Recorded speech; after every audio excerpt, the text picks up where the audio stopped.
অর্থনীতি বিশেষজ্ঞ অনির্বাণ দত্ত এই মুহূর্তে আমাদের সঙ্গে রয়েছেন টেলিফোন লাইনে। অনির্বাণ দা, 28শে ফেব্রুয়ারির প্রথম দফায় যে যুদ্ধ শুরু হয়েছিল, 3-3.5 মাস ধরে ভারতে যে তেল এবং গ্যাসের প্রবল সংকট দেখা দিয়েছিল, ফের যখন পশ্চিম এশিয়ায় যুদ্ধ পরিস্থিতির একটা তৈরি হওয়ার সম্ভাবনা দেখা দিচ্ছে, যেভাবে হানা দিচ্ছে আমেরিকা, তাতে ফের সেই জ্বালানি সংকটের আশঙ্কায় কি তৈরি হচ্ছে?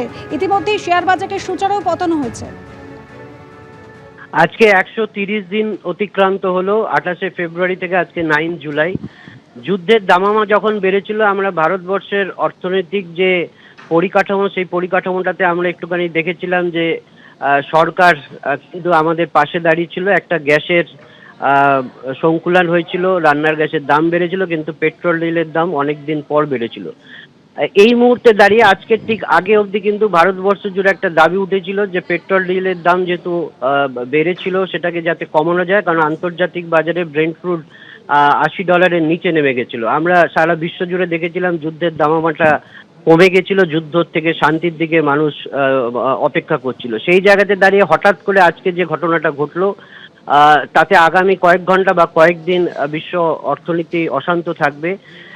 ভারতবর্ষের অর্থনীতিতে একটা ইম্প্যাক্ট আসবে, কিন্তু সেটা খুব মার্জিনাল ইম্প্যাক্ট আসবে আগামী কয়েকদিনের মধ্যে, কারণ যুদ্ধের গতি প্রকৃতিটা সরকার খুব কড়া নজরদারিতে রেখেছিল, এবং এই 130 দিনের মধ্যে যুদ্ধের যে অর্থনৈতিক যে প্রভাব, সেটা অনেকটাই নিউট্রালাইজড হয়ে গেছে। যদিও পেট্রোল ডিজেলের দাম সরকারকে বাড়াতে বাধ্য করা হয়েছে, কারণ আন্তর্জাতিক বাজারে তেলের দাম বাড়াতে অতিরিক্ত ডলার দিয়ে সরকারকে তেল কিনতে হয়েছে বহুদিন ধরে, এবং বিদেশি মুদ্রার ভান্ডারটাতে চাপ পড়েছিল। সরকার সেই চাপটা নিজের কাছে রেখেছিল। কিছু চাপ সাধারণ মানুষের মধ্যে সেটাকে মানে প্রশমিত করার চেষ্টা করা হয়েছিল। কিন্তু আজকের দিনে আবার যদি অশান্ত হয়, হরমুজ প্রণালী যেটা স্বাভাবিক জায়গাতে ফিরছিল, সেই জায়গায় হরমুজ প্রণালী আবার যদি স্তব্ধ হয়ে যায়, তাহলে সারা বিশ্বের যে জ্বালানি তেলের যে সাপ্লাই লাইন, সেই সাপ্লাই লাইনটা ডিসরাপ্টেড হবে। তাতে আন্তর্জাতিক বাজারে তেলের দাম যেরকম কয়েক ঘন্টার মধ্যে বাড়তে শুরু করেছে, সেটা বাড়বে, কিন্তু খুব একটা বাড়বে না, বা এই মুহূর্তে দাঁড়িয়ে ভারতবর্ষের সরকারও পেট্রোল ডিজেলের দাম বাড়াবে না। শেয়ার মার্কেটে একটা স্বাভাবিক একটা রিয়াকশন দেখা গেছে। এটাও কিন্তু দীর্ঘমেয়াদী এরকম হবে না যে ধস নেমে যাবে, শেয়ারের দাম কমে যাবে, কারণ যুদ্ধের যে নেগেটিভ ইম্প্যাক্ট, সেটা এতদিনে মার্কেট অ্যাবজর্ব করে নিয়েছে। সাধারণভাবে মানুষ, আমার আপনার জীবনধারা, আমাদের জীবনযাত্রার মান, আমরা কিন্তু অভ্যস্ত হয়ে গেছি, এবং আজকের দিনে দাঁড়িয়ে আন্তর্জাতিক বাজারে আমরা দেখছিলাম যে যুদ্ধ যখন শুরু হয়, সেটা রাশিয়া ইউক্রেন হতে পারে, প্যালেস্টাইনের যুদ্ধ হতে পারে, সেই যুদ্ধটা একটা দীর্ঘায়িত যুদ্ধ হয়, এবং মানুষ সেটাকে অ্যাবজর্ব করে নেয়। অর্থনীতি তার নর্মাল গতি প্রকৃতিতে সেটাকে অ্যাবজর্ব করে নিয়েছে। ভারতবর্ষের অর্থনীতি অনেকটাই স্ট্রং, সেটা দেখা যাচ্ছে। আমরা বলছি বিশ্বের তৃতীয় বৃহত্তম অর্থনীতি, চতুর্থ বৃহত্তম অর্থনীতির জায়গায় আমরা আছি। আমরা যে ভালো জায়গায় আছি সেটা বুঝতে পারছি যে যুদ্ধের এতদিন অতিক্রান্ত হয়ে যাওয়ার পরে সরকারের কড়া নজরদারিতে ভারতবর্ষের বাজার কিন্তু এটাকে অ্যাবজর্ব করে নিয়েছে। সেই অর্থে এক্ষুনি কিন্তু শেয়ার মার্কেটে ধস নামার কোনো সম্ভাবনা নেই। একটা রিয়াকশন সেন্টিমেন্টস থাকে, তাতে হয়তো দিনের শেষে গিয়ে আমরা দেখবো নিফটি একটু কমবে, সেন্সেক্স কমবে, কিন্তু আগামী দিনে আবার এটা নর্মাল যে গতি প্রকৃতি, তাতে ফান্ডামেন্টালস, ভারতবর্ষের যেটা কোম্পানির যা ফান্ডামেন্টালস, তার উপরে কিন্তু শেয়ারের দাম ওঠানামা করবে। কিন্তু এই মুহূর্তে দাঁড়িয়ে সাধারণ মানুষের একটা আশঙ্কা থাকবে যে হঠাৎ করে হয়তো আবার পেট্রোল ডিজেলের দাম বাড়বে, গ্যাসের দাম বাড়বে। সেই জায়গাতে হয়তো সরকার যাবে না, কারণ সরকার অতিরিক্ত যে ডলার খরচা করছিল কয়েকদিন ধরে, সেই সাশ্রয় করেছে। সেই সাশ্রয়টা ভারতবর্ষের বিদেশি মুদ্রার ভান্ডারটাকে আরো সুদৃঢ় করেছে।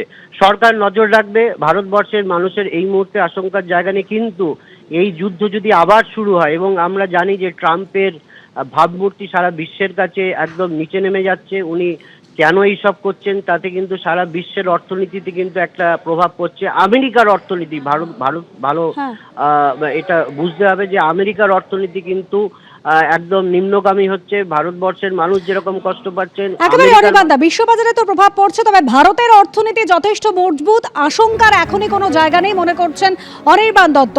তবে ইরানও কিন্তু থেমে নেই, একের পর এক পাল্টা হামলা কিন্তু তারাও চালিয়ে যাচ্ছে। মিসাইল হানা ইরানের, আমেরিকার হামলার জবাব মিসাইল উড়িয়ে দিচ্ছে ইরানও। হামলার ফল ভুগতে হবে আমেরিকাকে, একেবারে পাল্টা হুঁশিয়ারি তারা দিয়ে রেখেছে।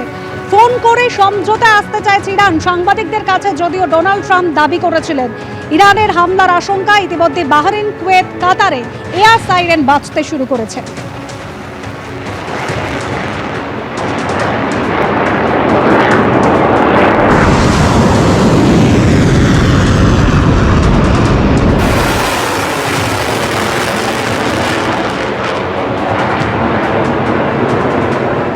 পৃথিবী, বিশেষ করে আমাদের মতো দেশ যারা এই যুদ্ধের সাথে পাশে নেই, তারা ফেসে গেছে।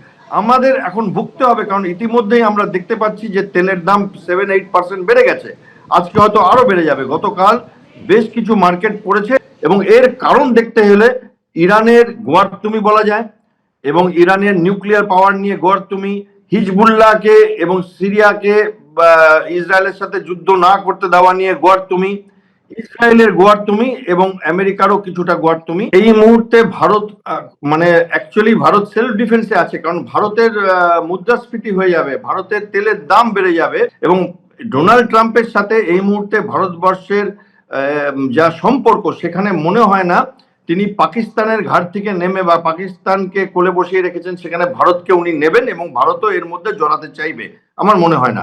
আমাদের সার্ভাইভ করাটা কতটা আমরা গুছিয়ে নিতে পেরেছি এই সময়টা, এই যে মাঝখানে আমরা বেশ একটা বড় সময় পেয়েছিলাম, আমাদের পেট্রোলিয়াম মিনিস্ট্রি বা আমাদের প্রধানমন্ত্রী এক্সচেঞ্জ কতটা আমরা গুছিয়ে নিতে পেরেছি, যাতে আমরা অ্যাবজর্ব করতে পারি এই হঠাৎ করে পেট্রোলের যদি খামতি হয়। সেটা একটা আশা রাখছি যে নিশ্চয়ই কিছু একটা করেছেন। এবিপি আনন্দ, এগিয়ে থাকে, এগিয়ে রাখে।